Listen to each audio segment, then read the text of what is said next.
Guys, ito na po yun. Ito na po yun. Tumakbo na po talaga yung ano natin. Yung condenser at saka yung microphone.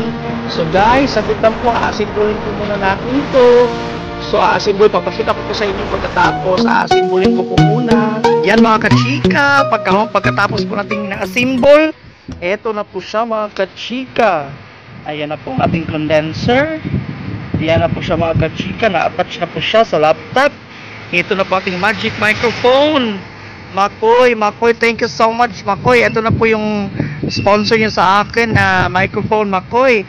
At saka hindi lang po microphone, may condenser pa po siya Makoy. Ayan.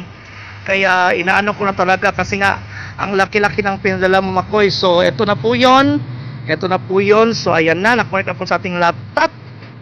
Ito na po yung speaker. Parang kompleto na po ang set natin mga kachika. Kasi may ring light, may tripod. Ito na po ang ating parang maliit na studio mga kachika.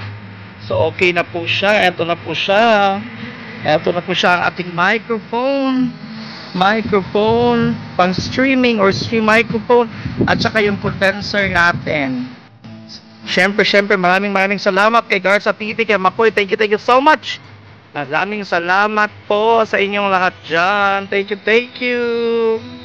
Mwah.